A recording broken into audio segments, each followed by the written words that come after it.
Esta serie documental presenta la investigación, la experiencia y el ejemplo de vida de hombres y mujeres, activistas de una transformación profunda en la sociedad. Sus mensajes hablan del sentido de la Tierra como sistema integral y señalan un horizonte de conciencia nueva y de mayor sensibilidad. Los invitamos a beber del manantial de sus palabras y así poder escuchar las muy diferentes voces de la Tierra. Rupert Sheldrake nació en Inglaterra, es biólogo y bioquímico. Miembro de Rosenheim de la Royal Society, realizó investigaciones sobre el desarrollo de plantas y el envejecimiento de las células. Sigue investigando sobre el desarrollo y biología celular y también sobre aspectos inexplicables del comportamiento animal y humano, las habilidades telepáticas y premonitorias y la percepción extrasensorial.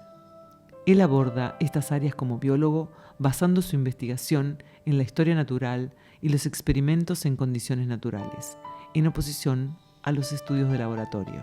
Su investigación sobre campos morfogenéticos y resonancia mórfica lo ha colocado en el epicentro de un debate científico-filosófico y su indagación abraza también la experiencia espiritual profunda. I've always been interested in animals and plants. As a child, I kept many pets. I learned about plants from my father, who was a herbalist and a pharmacist.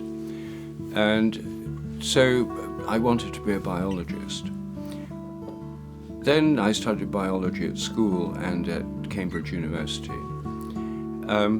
And I noticed that the first thing we did with the animals and plants we were studying was to kill them. So really, I soon saw that the kind of biology we have now is not really the science of life.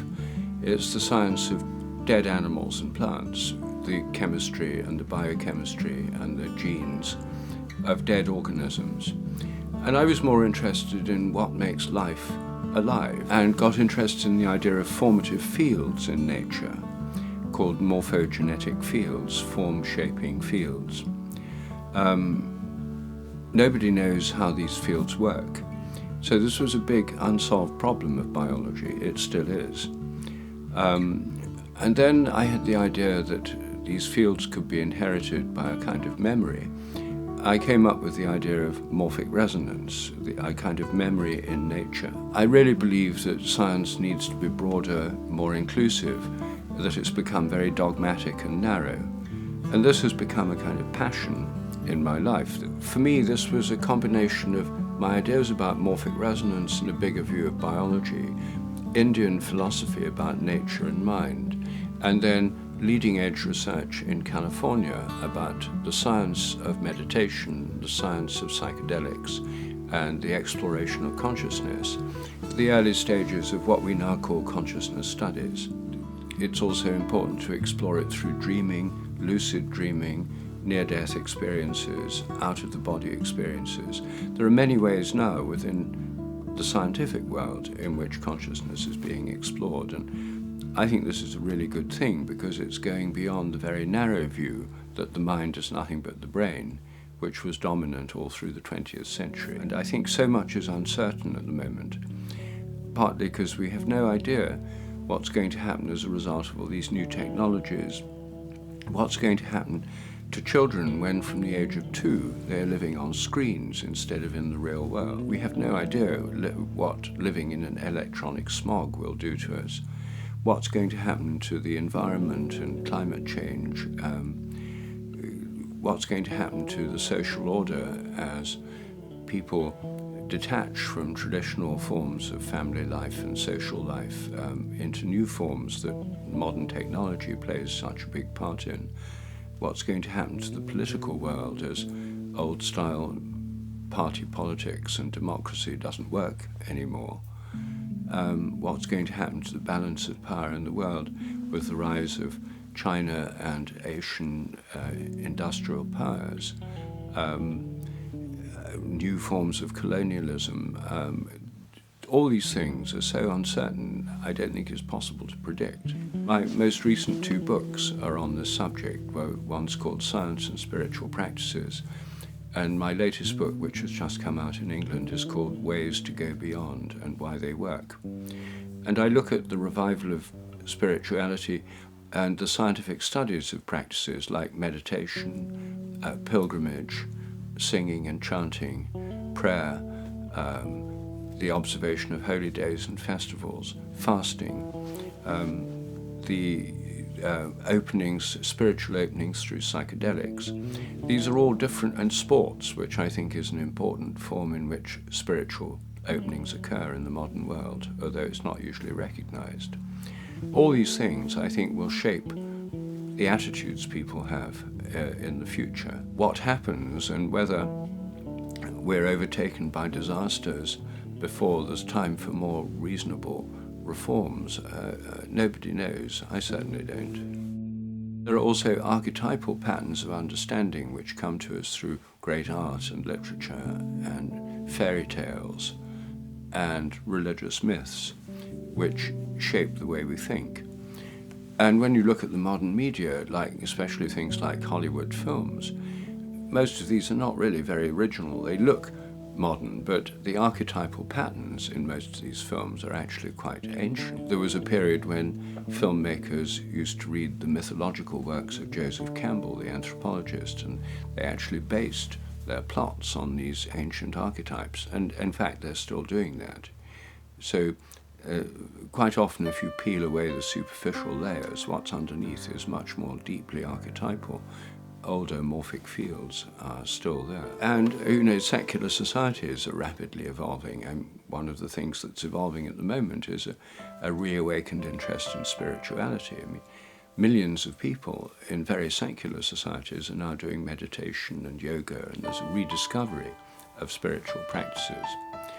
And then, of course, there's the constant evolution of the arts and the sciences and of the media and of technology. So I think we're seeing many different forms of parallel evolution going on at the moment. There are a lot of drugs used in the modern world, and I mean the most common, of course, is alcohol, but that's a very traditional one, and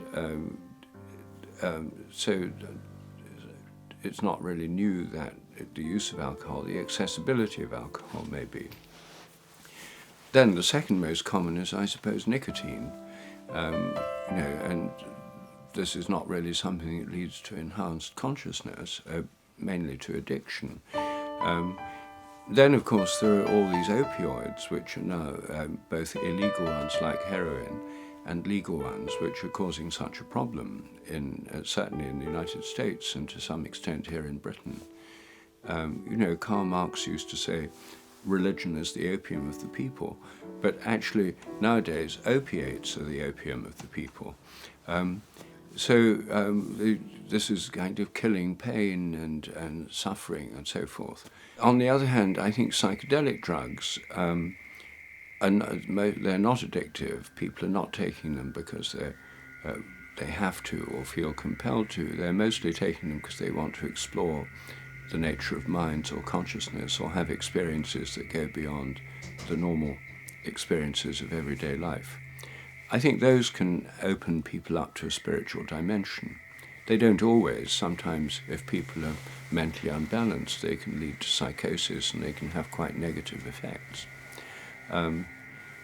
So I think and then cannabis is an interesting one, because this can be used in a spiritual way. In India, it's traditionally used as a holy plant of the god Shiva, and is smoked by sadhus and holy men as a religious devotion.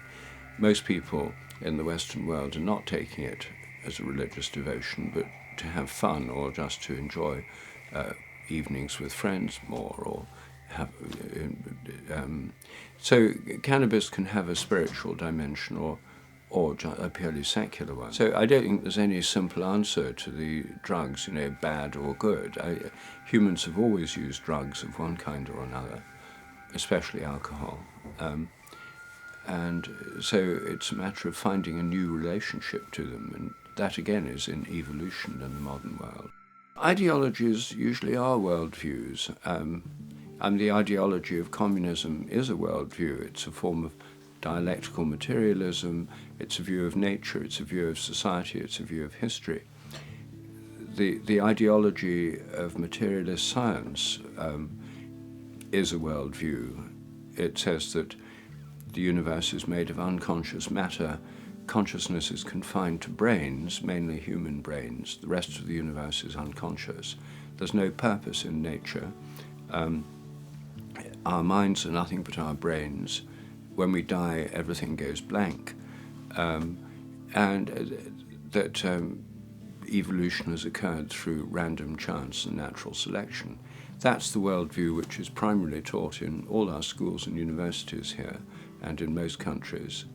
It's the default position of modern university graduates, mechanistic materialism, which is also usually coupled with atheism.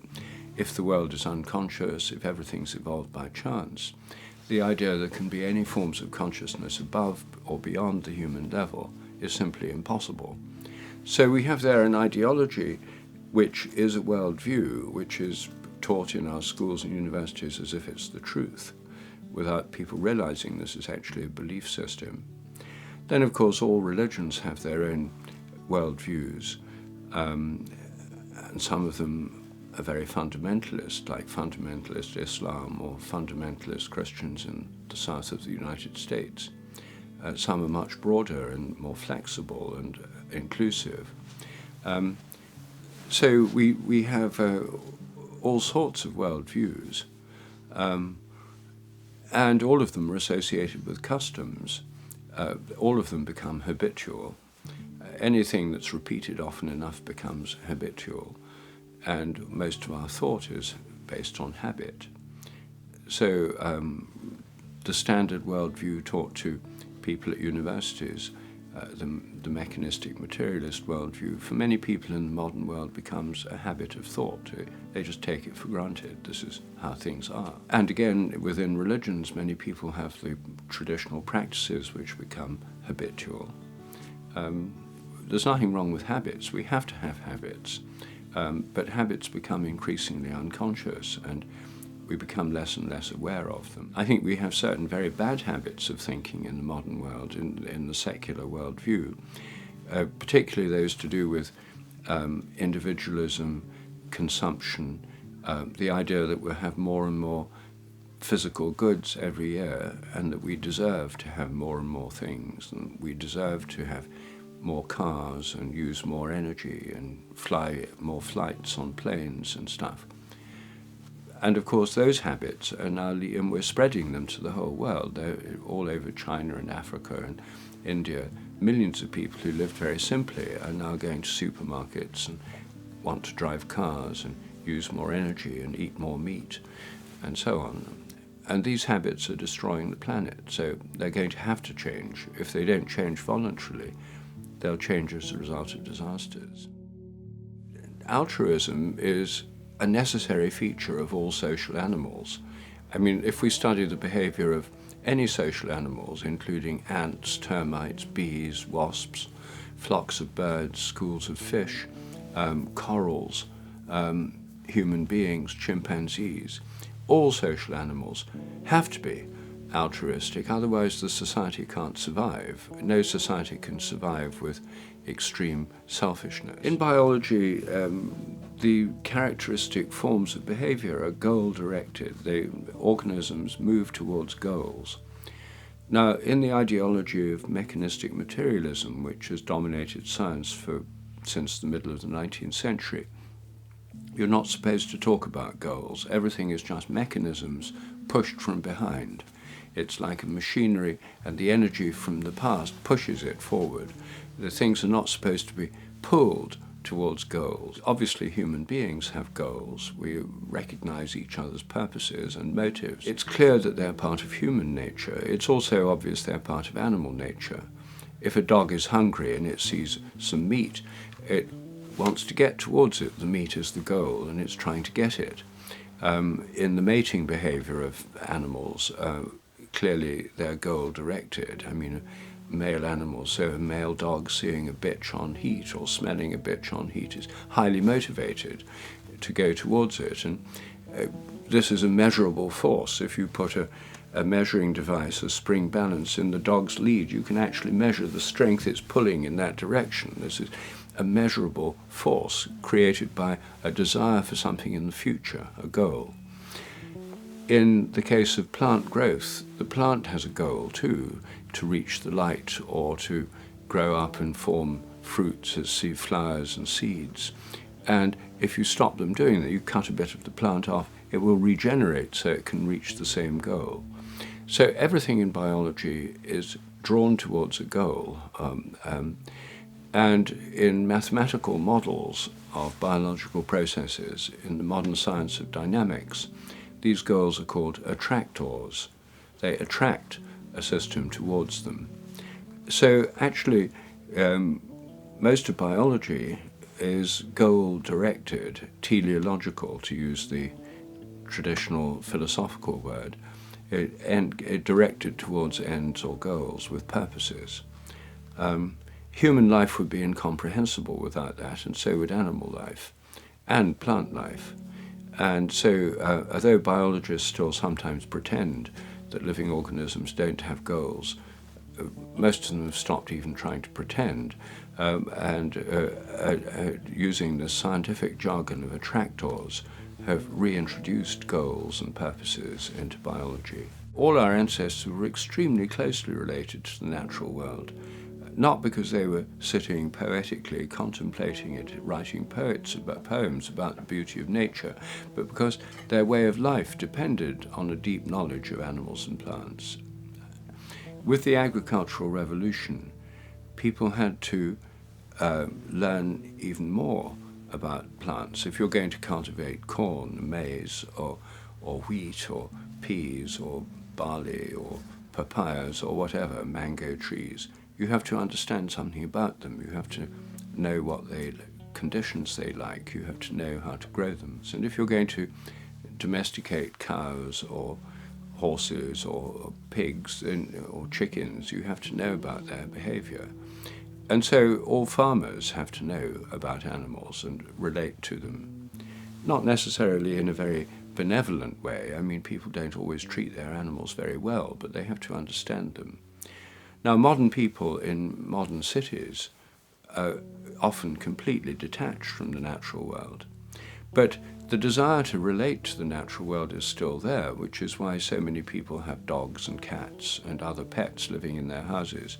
I mean, in prosperous countries, a large proportion of the population in the United States, more than half the population, keep animals in their houses, not because they need them for useful jobs like people do on farms, but because they want to have a connection with animals. They need it as part of their psychological or even spiritual well-being. The trouble is that the keeping of pets and the buying of cut flowers is still detached from the natural world, and the way we live means that the natural world is constantly being destroyed. Forests are destroyed, too many fish are being taken from the seas, agriculture is destroying the soil and the land through intensive agricultural practices.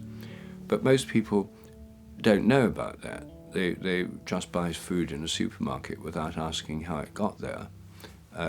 But they still have that desire to relate to plants and animals, because they'll buy a bunch of flowers on the way home, and they'll buy pet food for their dog, even if that pet food has been grown in a factory farm where the animals are treated horribly. So there's a part of it, almost everybody, which really does care about nature and is still related to nature, but in the narrowest and most personalized way.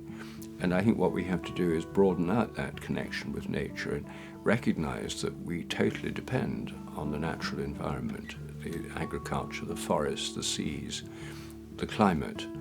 Otherwise, we're simply not going to survive. I think we can learn. I mean, one thing is education. I mean, if children learn more about, if they go into the countryside more, if they actually visit farms, if they learn more about where their food comes from and where their water comes from, then they'll take it less for granted. Right now, they don't have to learn that. If they study science, they're not learning about actual cows or actual chickens. They're learning about DNA and molecules inside cows and chickens, very abstract knowledge of something that's just little bits of cows and chickens, not how the animals actually live. And lots of people, they don't care how they get rich. If it involves cutting down the Amazon rainforests or growing palm oil in Indonesia and destroying the forests and killing orangutans, they don't care too much. They want to get rich. But when they've got rich, what do they want? They want to buy a place in the country so they can live close to nature and bring their children up in a way that's in an unpolluted environment. As soon as they get rich, they want to buy a house in the country and get back to nature. And when they've bought their house in the country, they actually care about the nature around their house.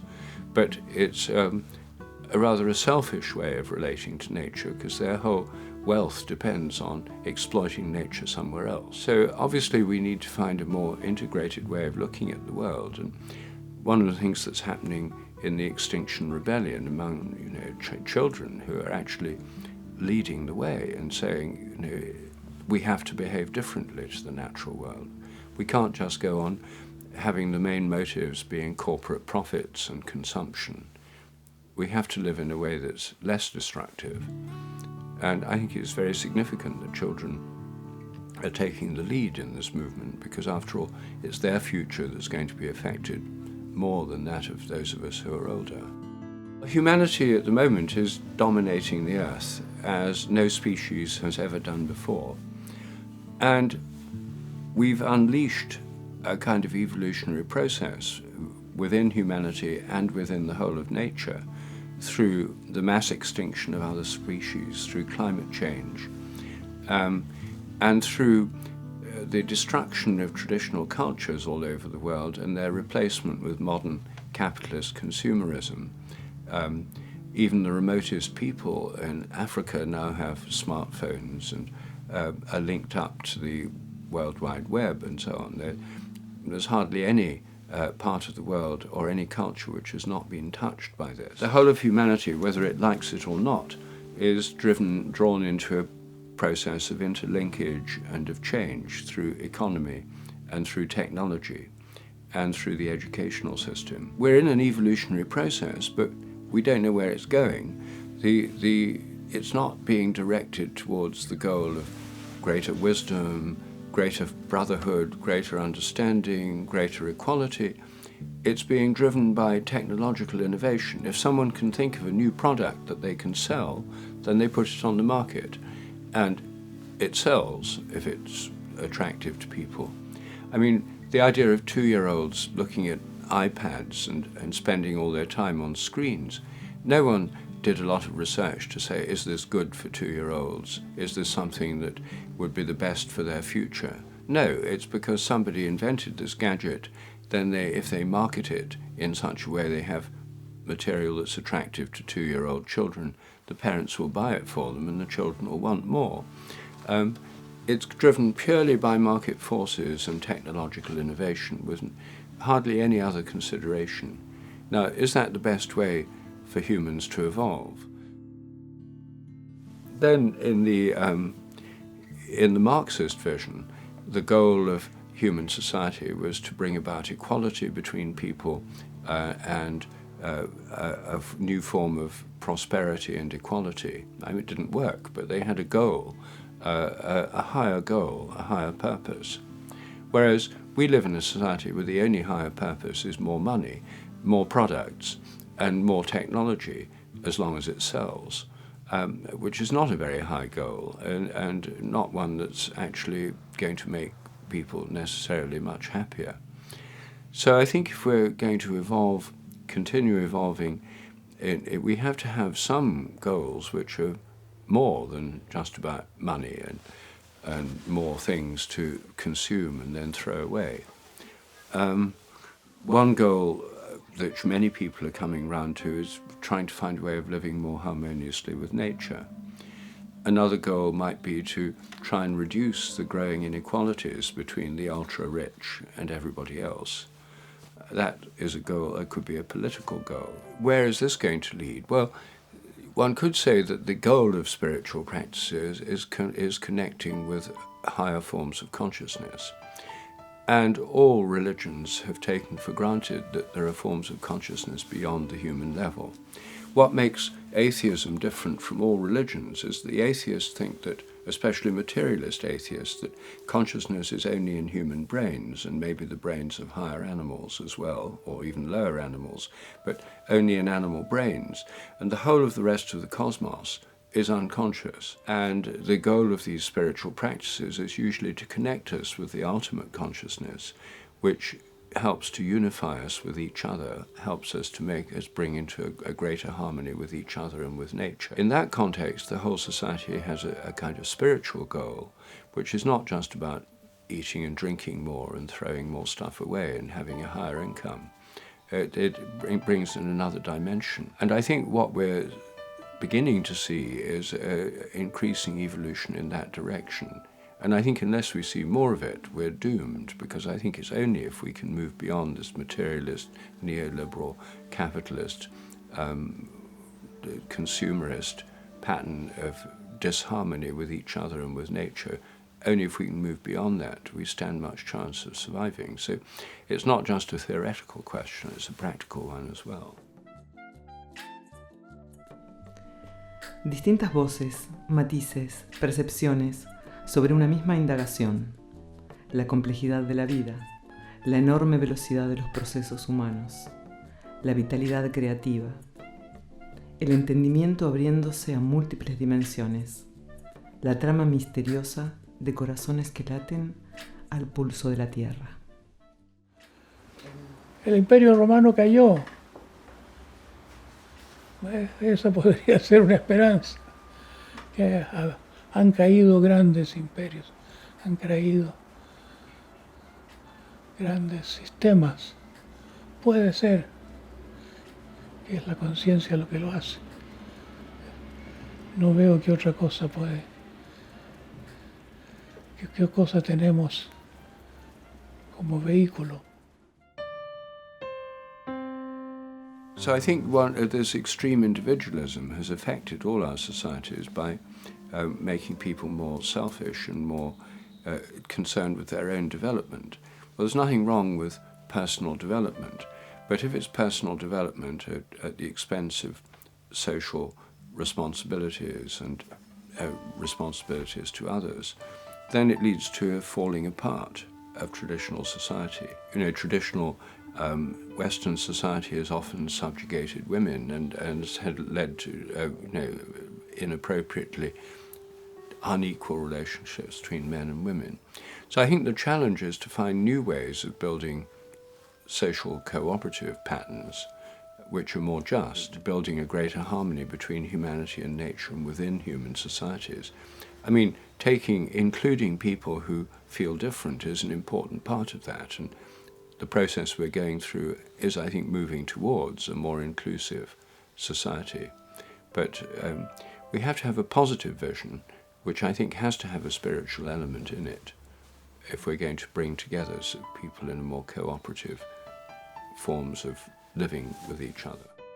The Hindu view is that all our minds come from the ultimate mind, that every form of consciousness is like a kind of fractal version of the ultimate consciousness. You know, I've had many experiences, some you could call mystical experiences in the natural world, for example, where it's not a question of belief that there's some greater presence or form of consciousness, it's a direct experience.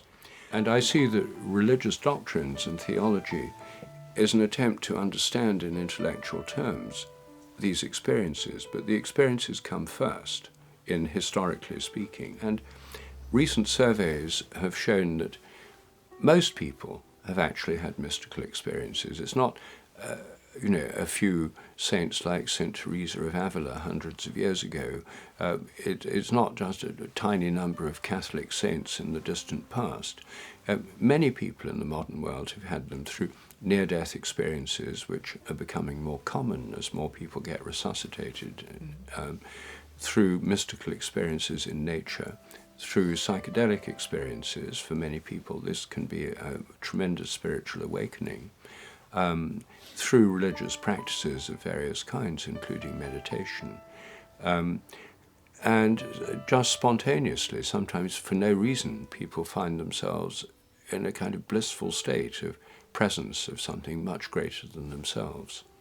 through love, many people have this sense of, through not just human love, but that human love is part of a much greater love that's present throughout the cosmos. And I think they show that the materialist, atheist view of consciousness just being physical mechanisms inside brains in a pointless, purposeless, unconscious universe that's evolved by blind chance and natural selection. It seems a rather superficial and narrow view, and it's an ideology, it's a belief system. It's actually more dogmatic than most religions, because it's not a matter of direct experience. It's a matter of educational ideology into which people are educated. Whereas religious worldviews and shamanic worldviews and animist worldviews are largely based on direct experience rather than on indoctrination. And so I think that these are a very important part of the process of human evolution. Those spiritual practices are about connection, in this case through rituals, connection with stories of origins and with a whole community who've taken part in these rituals over the years. And that's why in all religions, liturgical languages tend to be conservative. The Brahminic rituals of India are in Sanskrit, which is the old language, because if you use the old language, you connect with those who used it way back in time. So I think morphic resonance is very important in connecting us across time. It connects us anyway in the form with which we grow. You know, I think all animals, all plants depend on collective memory for their shape and for their instincts and their behavior. But in rituals, it's something that's working consciously. We consciously do things in a similar way as possible in order to bring about that connection. I think morphic resonance is a part of the way we are and a part of many spiritual practices. But the ultimate aim of spiritual practices is not just to connect with those who've done them before, but to connect with that source of consciousness from which everything comes, including our own consciousness. In the context of a kind of materialist scientific world, the only forms of consciousness beyond our own that people could admit the idea of little green men or humanoid beings on other planets who are a bit like us but maybe have a more advanced technology. And then the question is, how can we build spaceships and go there? Or how can we build big radio transmitters and send signals? But you see, it may be that there are many forms of consciousness in the universe that we can connect with directly through our minds. Conscious communication can happen through consciousness. Now, whether or not we can relate to the consciousness of stars and galaxies and other beings throughout the universe directly by a kind of telepathy, I don't know. But I would certainly, if I were in charge of the space exploration program, I'd put a lot of effort into conscious connection rather than to heavy engineering. Even if we rely on radio waves which travel at the speed of light, if we want to find out about life on the other side of our own galaxy, which is 100,000 light years across, to send a message to an intelligent civilization on the other side of our galaxy would take 100,000 years for the message to get there. And even if they reply immediately, take 100,000 years for the message to come back. It would take 200,000 years between sending the question and getting the answer. And is civilization going to be around in 200,000 years for people to wait for this answer? If we want to explore consciousness in the cosmos, we've got to go beyond even radio technologies and explore the nature of consciousness itself. Algunos seres humanos comienzan a sentir la necesidad biológica de estar en armonía con los demás seres vivos y de ayudar a que la inteligencia de la Tierra emerja en cada vez más individuos, de modo que juntos podamos percibir el maravilloso diseño que somos en un todo y parte de la Tierra y del universo.